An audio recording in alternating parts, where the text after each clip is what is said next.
Olá, pessoal. Eu tive um pequeno problema técnico de uma queda de energia, mas eu vou continuar de onde eu parei. Então, nós falávamos que dentro dessa linha de raciocínio do John Locke, o ser humano, ele é, na verdade, então, uma grande vítima que é corrompido pelo meio de todas as formas. Por isso que quando a gente vê um criminoso, um serial killer, um sujeito muito mau e perverso, via de regra, ele nunca é tratado como um criminoso, mas ele é tratado como um doente. E isso acontece porque toda a sociedade, de uma maneira geral, ela parte do princípio de que as pessoas elas não nascem com a natureza corrompida, elas são corrompidas no seu desenvolvimento. Eles não conseguem explicar, evidentemente, como que uma pessoa que nasce numa casa que tem toda a estrutura, toda a condição, como que ela se torna pervertida, perversa, mas o fato é que esse pressuposto ele está enraizado na nossa cultura, na nossa sociedade e até mesmo na questão da igreja também.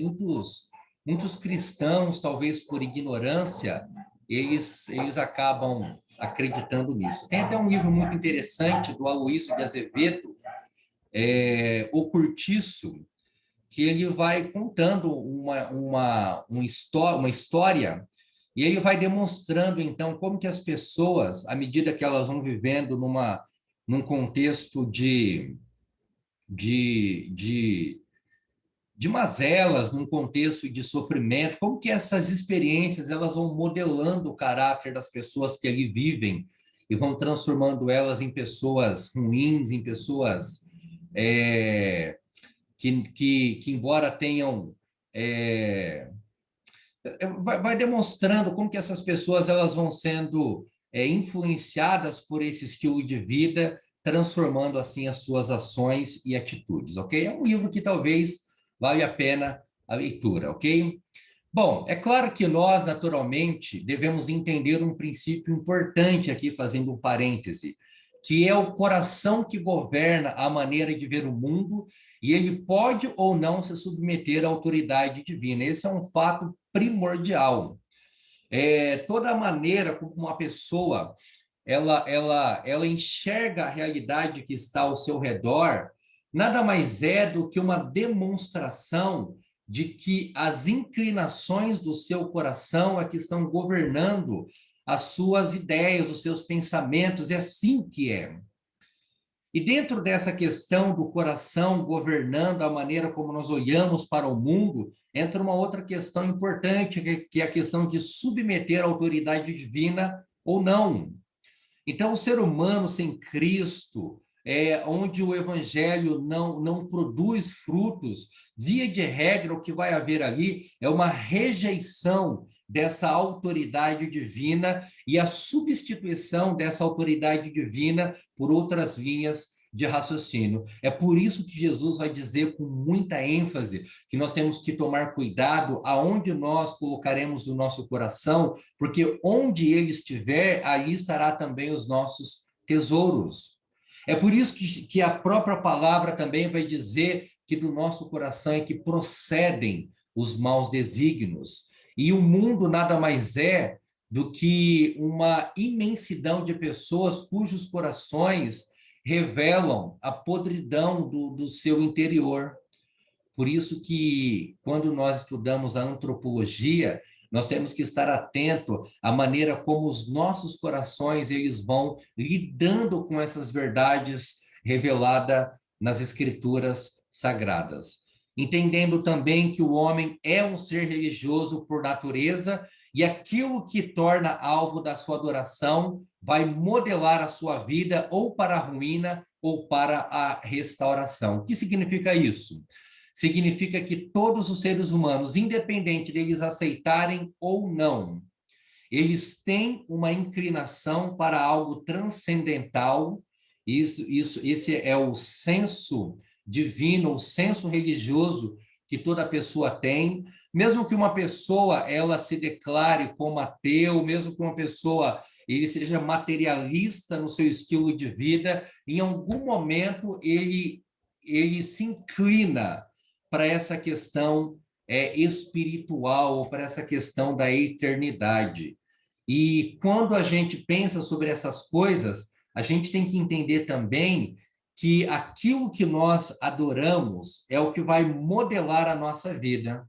Se uma pessoa naturalmente adora o dinheiro, então toda a sua vida será modelada por esse Deus. Se uma pessoa adora o seu marido ou a sua esposa, então são essas pessoas que vão modelar a sua existência. Por isso que na parte final a gente coloca ou para a ruína ou para a restauração.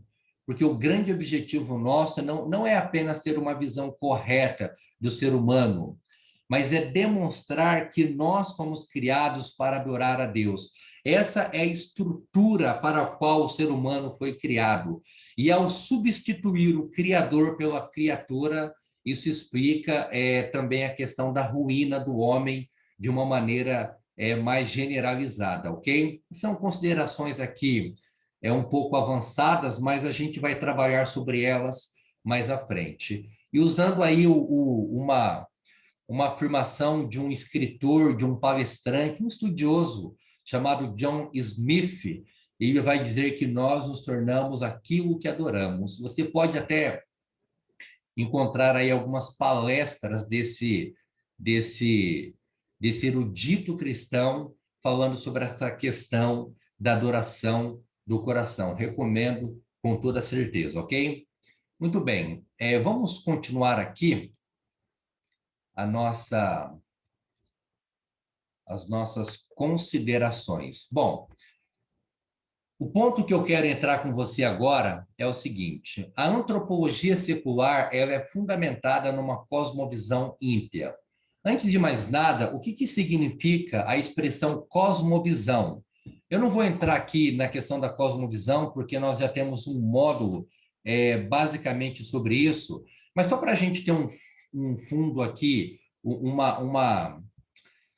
para a gente ter uma visão melhor do que nós vamos trabalhar, então, só fazendo aqui um parêntese sobre essa questão da cosmovisão, porque a cosmovisão, ela significa, literalmente, o modo de olhar o mundo, é uma tradução de uma expressão alemã, e ela é muito usada hoje em dia para referir-se a essa questão de como que uma pessoa olha para o mundo. O cosmos, né, que é um termo grego traduzido, que é a tradução de mundo, e visão, que é, de fato, essa percepção sobre a realidade externa. Então, todo mundo tem uma cosmovisão, todo mundo tem um princípio que governa o seu coração a respeito de como interpretar a realidade que nos cerca. Então, a cosmovisão, ela é basicamente aquilo que nós pressupomos antecipadamente sobre alguma coisa, são os nossos conceitos, as nossas opiniões, as nossas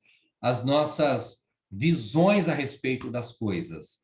Ainda que uma pessoa não pare para pensar sobre essas questões, é evidente que todos têm uma visão, por exemplo, sobre a vida, sobre o futuro, sobre a realidade, sobre Deus, sobre a Bíblia, sobre a alma, sobre o corpo, sobre a família, sobre a verdade. E o que eu gosto de pensar sobre isso é que todas as pessoas elas são livres para ter uma opinião sobre todos esses temas. Mas o fato de haver pluralidade nas opiniões não significa que isso está correto. Porque, como a gente vai ver, existe uma verdade absoluta, existe uma verdade suprema, uma verdade soberana. E é nessa verdade que nós queremos caminhar, edificar a nossa fé, os nossos pensamentos, e aí a gente vai, então, entender que os nossos pressupostos, eles são muito importantes. Porque não adianta nada ter um pressuposto ou uma cosmovisão que seja apreciada, que seja bonita, que seja aparentemente interessante, mas se ela não for construída nos pressupostos corretos. Via de regra, o que forma os nossos pressupostos? Então, é a cultura, onde uma pessoa está inserida, vai interferir nos seus pressupostos, a sua formação de vida tanto academicamente como no sentido familiar também, a sua instrução, como já mencionamos, as experiências de uma pessoa também são ferramentas de modelar os pressupostos de alguém, e a escritura também. Aí eu coloquei no formato de pergunta, porque eu quero que você avalie essa questão. O que, que tem modelado o seu pressuposto? Seria a cultura? Seria a sua influência familiar? Seria a instrução acadêmica, suas experiências ou a escritura? Todas essas questões que envolvem cultura, família, o meio acadêmico, elas podem ter uma influência sobre os nossos pressupostos, mas a escritura é que, de fato, deve governar sobre todas essas questões.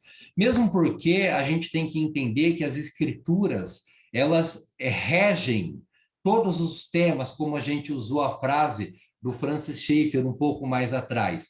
A escritura, ela fala sobre a questão cultural da vida humana, ela fala sobre a questão familiar, ela fala sobre a questão da vida acadêmica, sobre as nossas experiências. Então, a escritura, ela abrange todas as áreas da vida humana, mas, essencialmente falando, são as escrituras sagradas que devem formar e devem ser o alicerce dos nossos pressupostos. Fica, então, essa pergunta: o que tem formado os nossos pressupostos ao longo do tempo?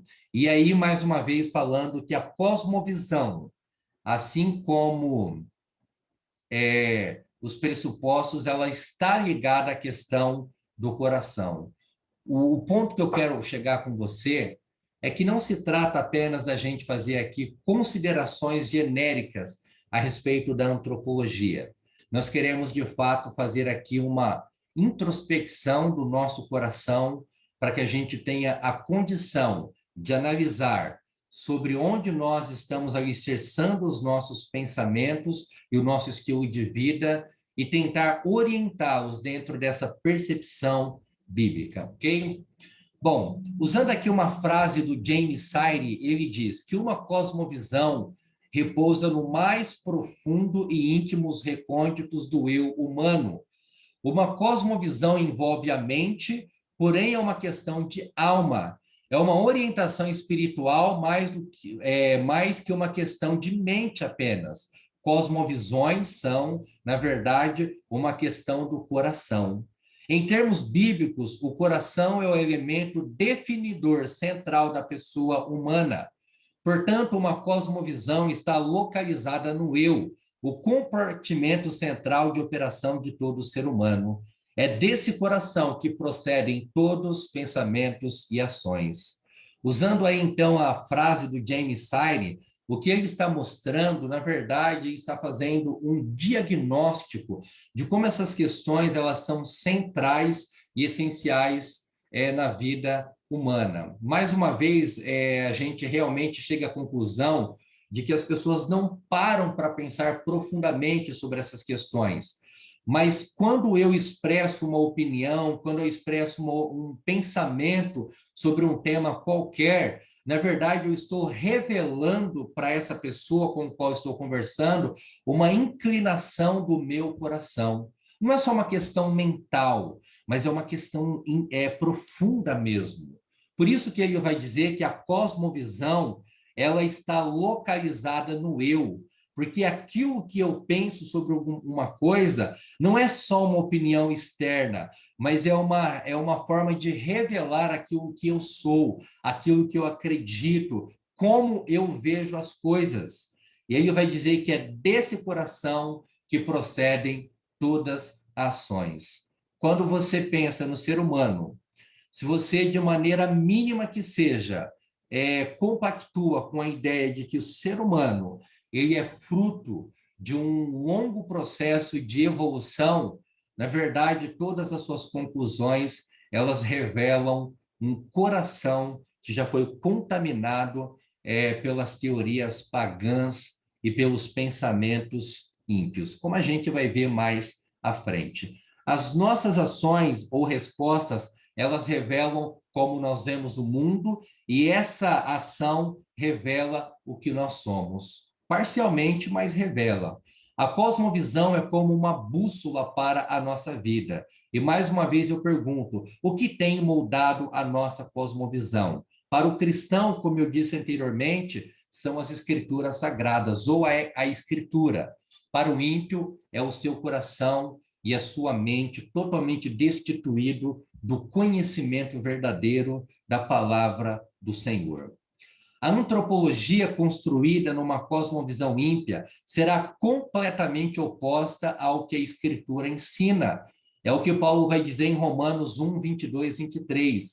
Inculcando-se por sábios, tornaram-se loucos e mudaram a glória de Deus, incorruptível, em semelhança da imagem do homem incorruptível, bem como de aves, quadrúpedes e répteis. O que Paulo está dizendo é que quando uma pessoa ela coloca-se ou coloca na sua mente o fato de ser alguém sábio, e quando esse pensamento ele é destituído da humildade provinda do evangelho, essa pessoa nada mais é do que uma louca, porque na verdade ela está mudando a glória do Deus que não se corrompe, que se revela nas escrituras, que se revela na consciência humana, que se revela na própria criação da natureza ou na criação como um todo. Ela está mudando a glória desse grande Deus em semelhante ou em semelhança da imagem do homem corruptível.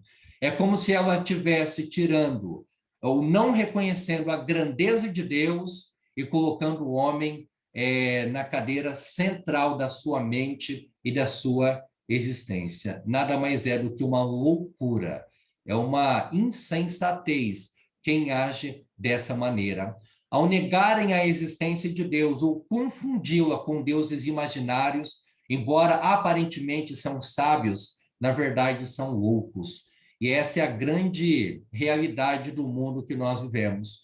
Pessoas que adoram seus deuses, pessoas que adoram a sua vida, pessoas que adoram a si mesmas, pessoas que vivem em função de se autosservirem, mas na verdade são pessoas loucas, são pessoas desprovidas de um conhecimento que conduz a uma sabedoria genuinamente verdadeira ou genuinamente espiritual. Eles mudam a glória de Deus incorruptível para algo corruptível, ou seja, eles abandonam algo que não pode se corromper, que é perfeito na sua essência e na sua natureza, e substituem por algo totalmente vazio, né? Algo fugaz, algo inconsistente, tá certo?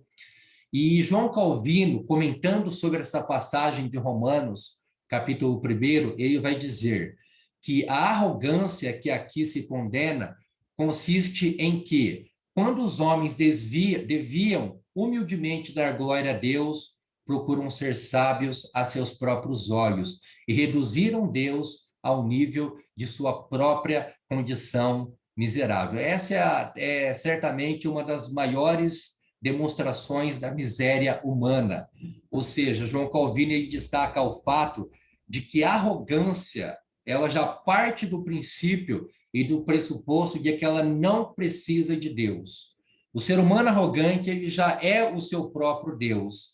Então, quando os homens deveriam humildemente dar glória a Deus, reconhecendo a sua excelência revelada nas escrituras, na criação e na própria vida humana, eles acabam, de fato, tornando-se os seus próprios deuses, e eles não somente reduzem a grandeza de Deus ao seu próprio nível, como eles, de fato, elevam a sua condição. Essa é uma grande demonstração da miséria humana, tá certo? Muito bem, queridos irmãos, essas são as primeiras considerações que eu quero fazer antes da gente entrar propriamente no nosso tema da antropologia bíblica. Eu espero que essas considerações elas tenham sido feitas com clareza. Nós teremos um grupo pelo Telegram, onde nós poderemos debater e discutir cada um desses pontos aí na nossa matéria da antropologia bíblica. Você pode mandar perguntas em particular, se você quiser. Nós vamos providenciar, juntamente com essas aulas, ela é uma aula só, mas ela está dividida em duas por causa do problema técnico. Nós vamos disponibilizar também uma atividade que será destinada juntamente com essas aulas, ou com essa aula, e aí você deverá, então, fazer ali as leituras necessárias e responder ali algumas perguntas. É claro que não é o nosso propósito aqui ficar criando dificuldades, mas é importante que você responda dentro daquilo que você entendeu, daquilo que você leu, daquilo que você assimilou, para até mesmo para que a gente possa ter a possibilidade de fazer uma avaliação melhor da nossa aula e assim se aperfeiçoar cada vez mais. Que Deus abençoe vocês. Posso dizer com toda certeza que da minha parte vai ser uma alegria caminhar com você dentro desse assunto tão importante. Que Deus te abençoe, um forte abraço e nos vemos aí na próxima aula.